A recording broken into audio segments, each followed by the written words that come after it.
Assalamualaikum warahmatullahi wabarakatuh. Halo adik-adik, apa kabar?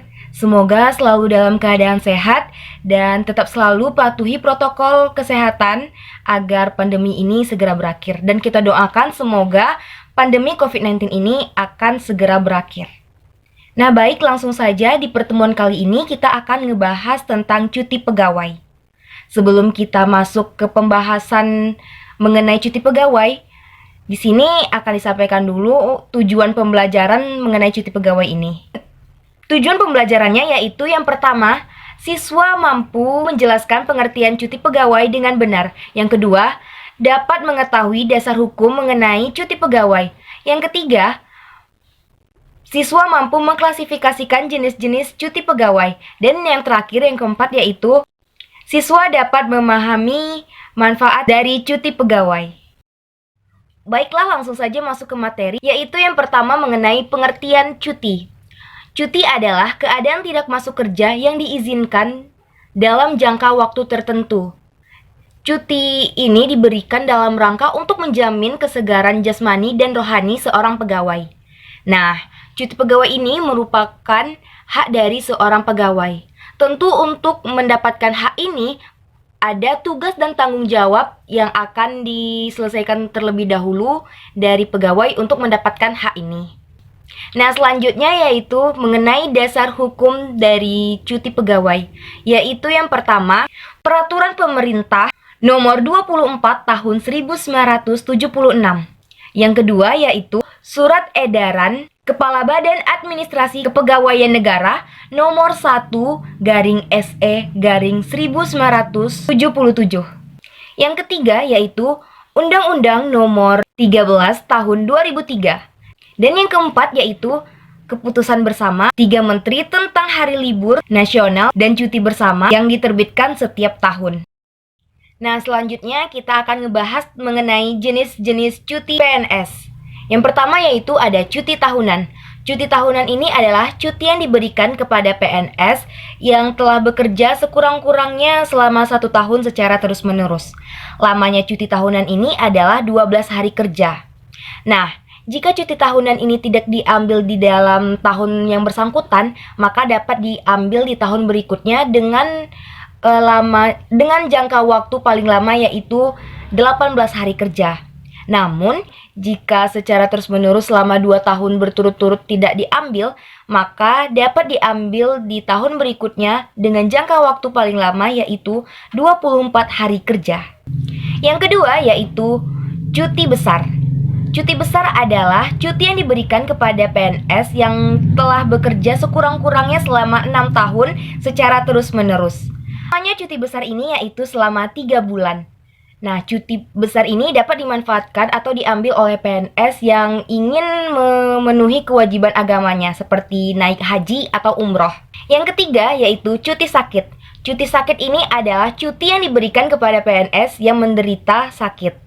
Jika pegawai mengalami sakit selama 1-2 hari, maka itu bisa memberitahukan kepada atasannya.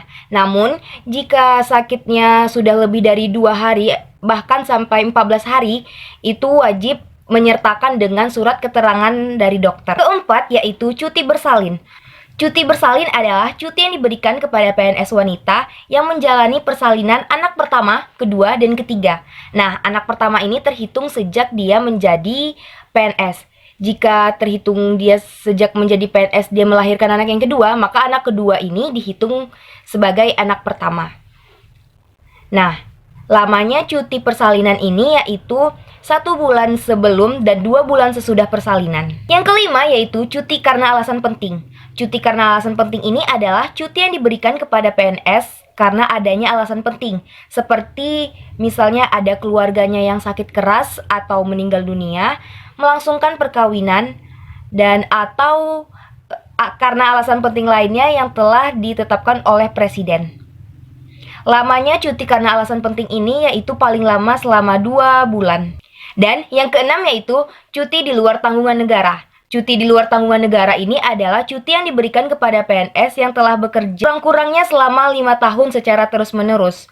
Cuti karena alasan penting ini diberikan dikarenakan ada alasan-alasan penting pribadi atau keadaan yang mendesak. seperti misalnya mengikuti suami yang bekerja ke luar negeri atau mengikuti pendidikan di luar negeri. Nah, lamanya cuti di luar tanggungan negara ini yaitu paling lama selama 3 tahun. Dan jangka waktu tersebut dapat diperpanjang selama 1 tahun jika ada alasan yang penting untuk memperpanjang waktu cuti tersebut. Nah, yang ketujuh yaitu cuti bersama. Cuti bersama adalah cuti yang diberikan oleh pemerintah kepada pegawai pada hari libur nasional. Contoh dari cuti bersama ini yaitu cuti bersama Idul Fitri. Cuti bersama ini ditetapkan dengan keputusan bersama antara Menteri Agama yang bertugas di bidang ketenagakerjaan dan Menteri yang bertugas di bidang pendayagunaan aparatur negara. Nah, cuti bersama ini dapat mengurangi hak cuti tahunan. Selanjutnya kita akan membahas tentang manfaat dari cuti, yaitu yang pertama, menghilangkan jenuh.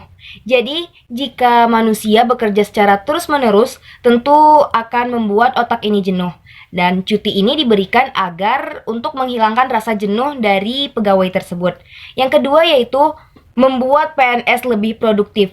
Dengan menghilangkan rasa jenuhnya tadi, tentu dia akan kembali merasa segar, fresh, dan dia akan kembali bekerja secara produktif. Yang ketiga yaitu dapatkan inspirasi baru. Nah, misalnya PNS ini pergi bercuti liburan dengan keluarganya ke suatu tempat, bisa saja dari suatu tempat itu dia mendapatkan inspirasi baru. Nah, yang keempat yaitu jamin kesegaran jasmani dan rohani dari seorang PNS. Nah, sekian materi kita pada pertemuan kali ini. Jika masih ada pertanyaan, silahkan tulis pertanyaannya di kolom komentar. Dan juga semoga apa yang disampaikan tadi dapat bermanfaat bagi adik-adik. Saya akhiri, wabillahi taufik wal hidayah. Wassalamualaikum warahmatullahi wabarakatuh. Terima kasih.